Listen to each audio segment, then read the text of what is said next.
Morning Facebook, how are we? As you can tell, my voice is 100% on its way out, which is not great because I've got 2 days full of training over the weekend. So I'm going to have to keep it short and drink lots of lemon and honey and ginger today. Kettle's boiling, thought I'd do a little video. So I was talking at an event last night in Reading, which was an amazing little event. So it's run by Adam Vickers and it's at the Grosvenor Casino in Reading. And I think there's probably about 35, 40 people there, something like that last night, which is amazing. And from what Adam said, there were quite a lot of new people there who hadn't been before. So if you're around Reading, I would definitely recommend this event. It's quite a different format to any of the other property networking events that I've been to. There was no formality to it at all, which for those of you that know me know that is kind of where I'm happiest.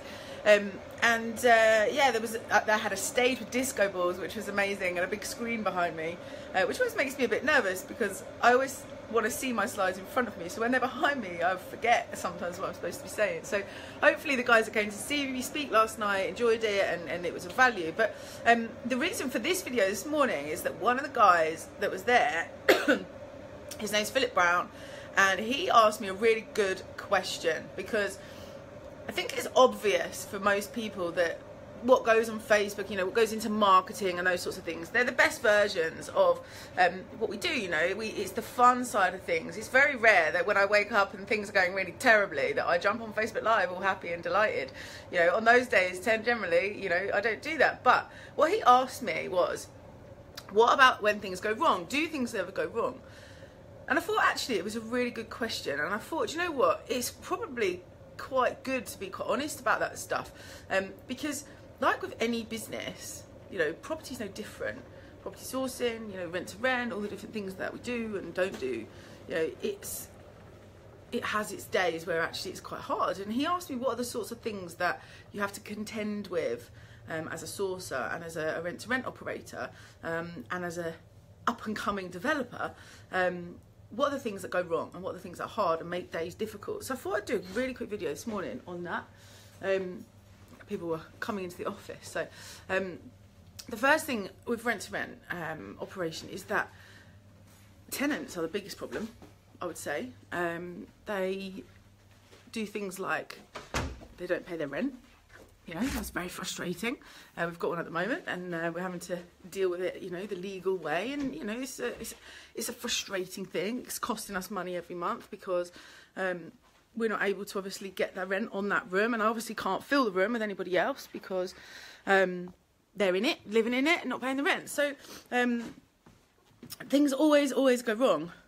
That's just the nature of the business.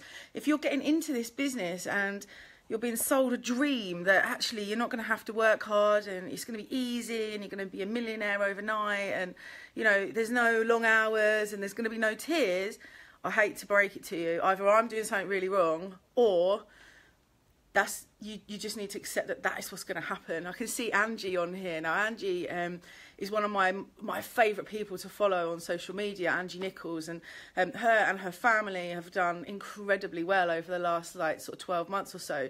And Angie's like laughing and saying in the comments, do things go wrong? Do they ever? You know, I think it's kind of a common understanding between the people that actually are running businesses doing this day in day out, that you know, shit goes wrong all the time. It's the nature of what we do. But let me tell you, you know, when things go right, that's why we get paid so well, is because actually if you can balance the rough with the smooth, that's why it's such an incredible business.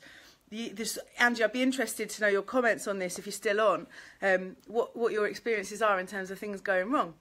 You know, from our perspective, tenants paying their rent, you know, it's an obvious one. But other things that go wrong, you know, when we first started out, we had a really minor admin error, and we ended up signing up someone who was supposed to be like a contractor on a really short-term service accommodation sort of agreement to an AST because someone in the office got mixed up and gave them the wrong piece of paper.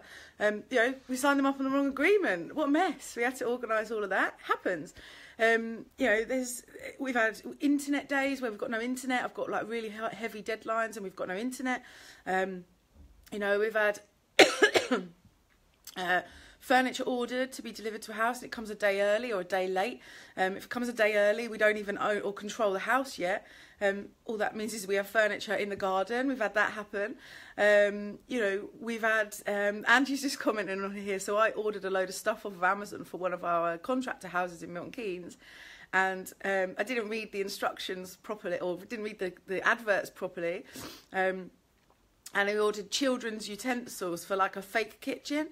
So all the things that came from Amazon, I'd paid all this money because I thought it'd be easier and quicker because I only had like half a day to turn it round.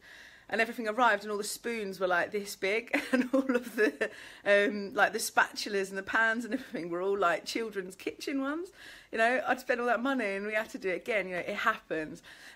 Boilers going down. You know, when the ice and the snow all happened a couple of weeks ago, we had you know, boilers. Every single house that had a boiler with a condenser pipe, every single one went down. So we had no heat and no hot water across pretty much the whole portfolio. We were all running around like crazy people in the snow, couldn't get anywhere, you know, trying to get it all sorted. You know, stuff goes wrong. That's the reality of running a rent-to-rent business. But you have to remember, though, is that for everything that goes wrong, you know, 10 things go right, but for everything that goes right, 10 things go wrong. It's just the nature of the business. Phil Brown also asked me about the packaging side of things. What sorts of things go wrong, and what are the scary things? You know, what are the things that actually, once you've sold a deal, what can go wrong? I think the obvious one for me, I think the most frustrating one for me is I did a deal with a guy in Plymouth, and he bought the deal off me, and Angie's just posted on here, tenants asking us to bring more loo roll on a WhatsApp group. Yeah, we have those sorts of things too. So yeah, the guy in Plymouth, we sold the deal to him. He paid it, he took the keys, he set the house up, everything was fine.